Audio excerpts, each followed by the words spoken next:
This is gang life in Maryland's city of Baltimore, an area so dangerous it has the nickname Baltimore, Murderland. When you mention gangs in Baltimore, the first thing that comes to mind is the hugely popular US TV series, The Wire. The award-winning drama following gang leader Avon Barksdale is inspired by real gangsters from Baltimore. In particular, Nathan Barksdale, the infamous head of a violent heroin operation in Baltimore's Murphy Homes public housing complex during the 1980s. But through the popularity of crack cocaine in the 90s, the Bloods soon set up in the city along Edmondson Avenue, paving the way for the Crips, Black Guerrilla Family and local gangs, the Wick Squad, and Normandy Franklin and Loudon, known as NFL. Like Nathan Barksdale, the city has had numerous kingpins, and one of the most notorious is Montana Baronet, leader of the TTG, meaning Train to Go. TTG spread terror across 72 blocks in the West Baltimore neighborhood of Sandtown. From 2010 to 2017, Baronet was known to cops as the city's #1 trigger puller and is currently serving 2 life sentences. Montana Baronet will serve 2 life sentences for racketeering and narcotics distribution. Judge Catherine Blake said she considered the senseless gun violence, the 6 people whose lives he participated in taking, and many more lives lost by the poison Baronet and others sold. Under Baronet's reign, TTG were linked to a string of murders, including 6 by Baronet himself. Each one had dozens of witnesses too intimidated to testify. During his 2019 trial, prosecutors claimed Baronet was also part of a group of masked gunmen who planned a hit on Black Guerrilla family member, Lamont Randall. Baronet and his gang fired more than 50 rounds near the University of Maryland-Baltimore campus, killing Randall and 2 innocent bystanders. To this day, Baltimore's law enforcement has continued to struggle with violent crime, which has surpassed 300 homicides a year since 2015, and 117 reported homicides so far in 2023. John Lenzner, deputy to the U.S. Attorney in Maryland in 2021, admitted gangs are a problem in Baltimore, saying, "What we've found is a significant number of homicides and non-fatal shootings in Baltimore City are driven by those drug trafficking organizations, sometimes shooting and killing rival members, and sometimes innocent bystanders who are in the wrong place at the wrong time. That includes innocent children like 3-year-old Mackenzie Elliott, killed in 2014 as she played on her porch by a stray bullet fired by Terrell Plummer, a member of the Old York Money Gang." They called themselves the Old York Money Gang and ran the streets in one North Baltimore community.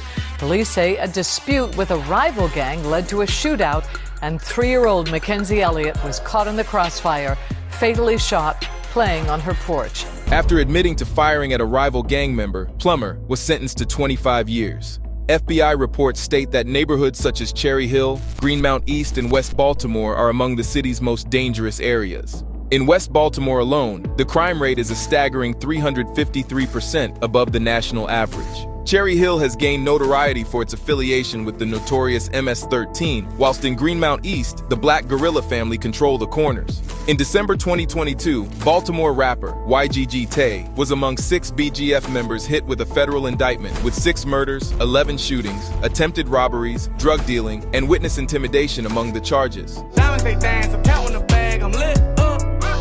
I'm hot the pills, hope I don't crash, I'm lit up. Tay himself was accused of providing a BGF member with $10,000 and a firearm, which was allegedly used in a homicide. It's alleged that he also hired a hitman to eliminate 3 of his rivals.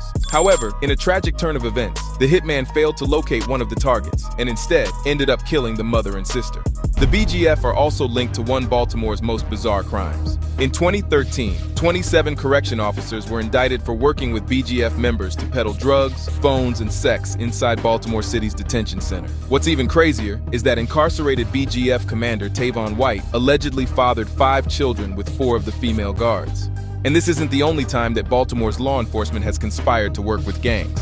Veteran cop Stephen Angelini is currently facing charges for selling drugs, ammunition, and ghost guns to the Maryland chapter of the infamous Riders Motorcycle Club, whilst also using his position as a cop to give confidential information about a murder case. Stephen Angelini was arrested today. 8 Trey Gangster Crips leader, Trayvon Hall, aka G True, led the ETGs for years on a violent crusade against rival gangs to expand their territory. In 2016, he conspired to murder members of the BGF, who ran a rival drug shop in Lexington Terrace, by jumping them at a local basketball court, but instead murdered 2 unrelated victims. But this didn't stop Hall from his obsession for territory, and by the year's end, he personally shot at least 4 other rival gang members, 2 of which died from their wounds, including BGF member Albert Pittman. And he led violent turf wars from 2017 to 2019, where ETG sought to take out the Abington Avenue gang and move in on their corners.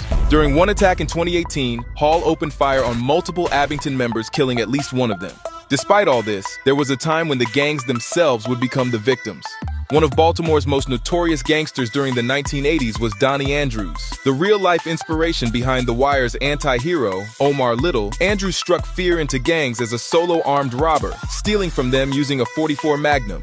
During one of his raids that was recreated in The Wire, he claimed to have jumped out of a 6th-floor window to escape taking a bullet. With a code of ethics including never involving women and children, Andrews' theory was that robbing a bar might get him $200 or $300, but robbing a drug dealer could get him $200,000 or $300,000.